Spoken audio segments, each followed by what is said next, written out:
축구 선수들이 대성하기 위해선 과정이 매우 중요합니다. 들성부른 나무는 떡잎부터 알아본다라는 말이 있지만 아시아 선수가 세계 최고 선수가 되는 경우는 어린 시절에 알 수 있는 게 아니었습니다.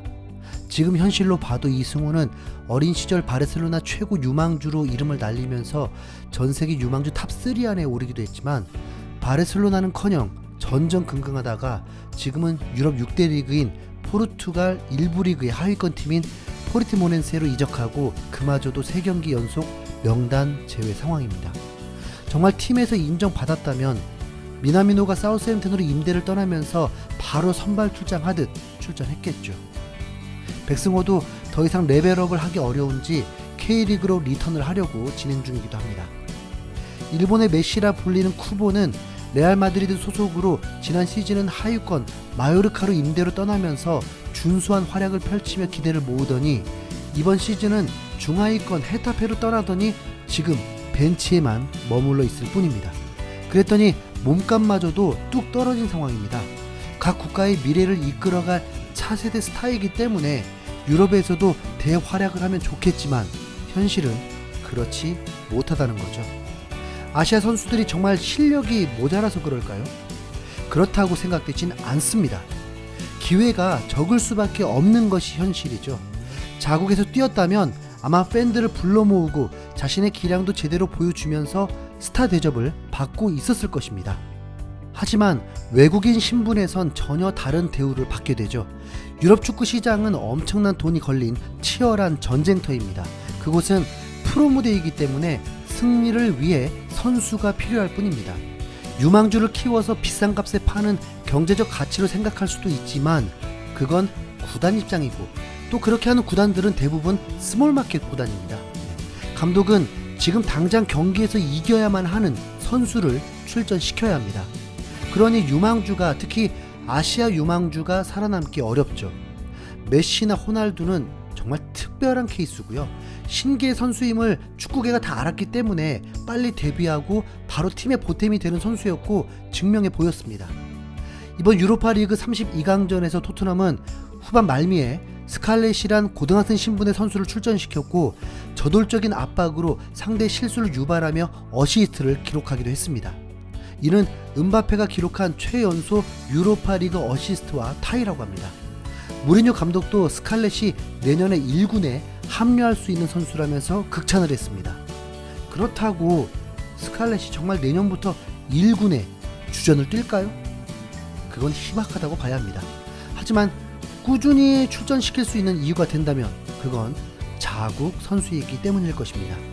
알리도 해리케인도 어린 나이부터 대활약한 건 자국 선수인 이점도 분명히 있습니다. 현재 아시아 미래를 책임질 선수들이 음바페 홀란드급은 아니란 건 인정해야 합니다.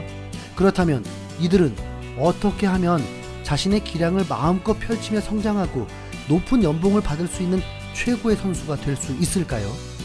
손흥민 선수처럼요. 네, 바로 정답을 말씀드린 겁니다. 손흥민은 기록으로만 롤모델이 되어야 하는 게 아니라 그가 걸어온 발자취 자체가 아시아 롤모델이 되어야 합니다. 손흥민은 학창시절 이미 탈아시아급 실력을 가지고 있었습니다. 그리고 축구로서 성공을 하기 위해 독일로 떠나게 되었죠. 그 팀은 독일의 상위 레벨 팀이 아니었습니다.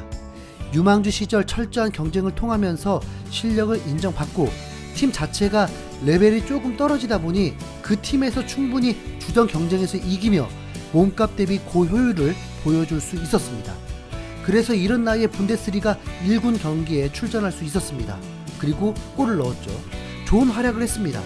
경쟁에서 이겨내기 수월하면서 주전이 되었고 그래서 스카우터들의 눈에 들어오게 되었습니다.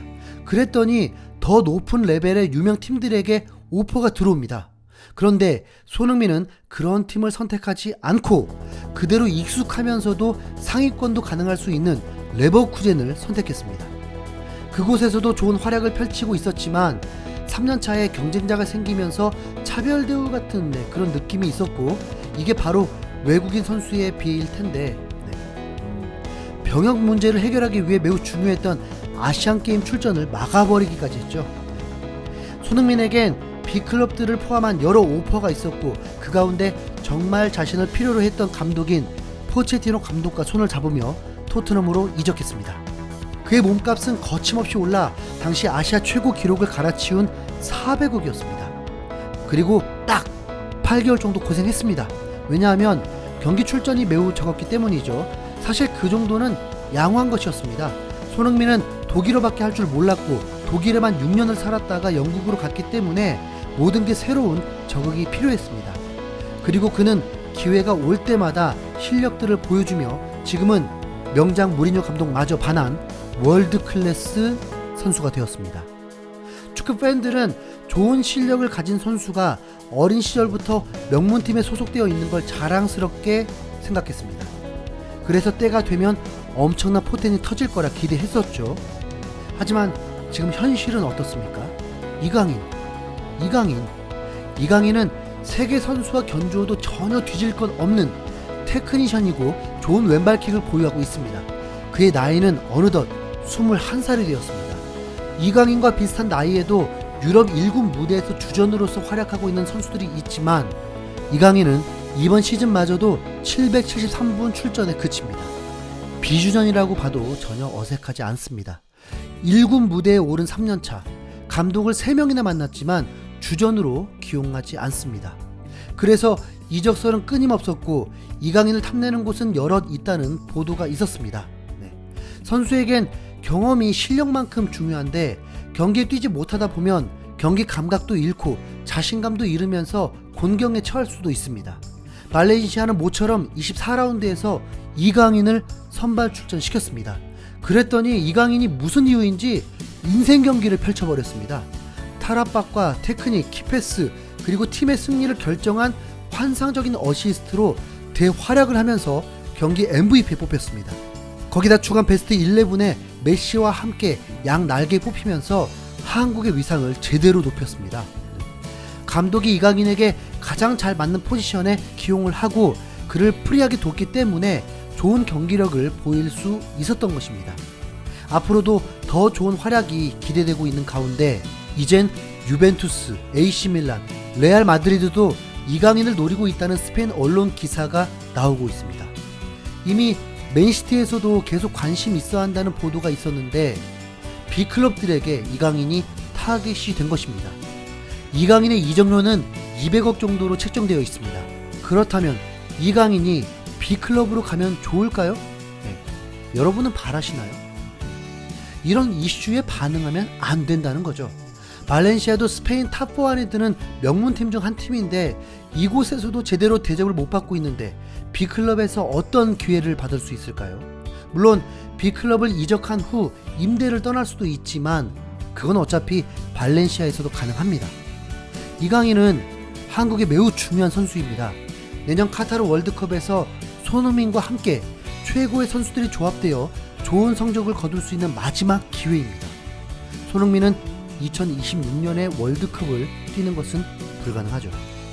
역대 최고 기록은 남아공 월드컵 16강 진출인데 카타르에서 실력과 경험까지 겸비한 이강인이 멋진 어시스트로 손흥민이 골을 넣고 연연 승리할 수 있다면 더 이상 바랄 게 있을까요? 그러기 위해서는 이강인은 어느 팀이든 주전으로서 경기를 뛸 수 있는 팀으로 갈만 합니다. 그렇다면 이강인도 손흥민의 발자취를 따라 월드 클래스가 될 수 있을 거라고 믿습니다. 이강인이 이번 25라운드 헤타페전에서도 선발로 나와 좋은 활약을 해주길 간절히 바래 봅니다. 이강인, 손흥민, 이승우까지 파이팅!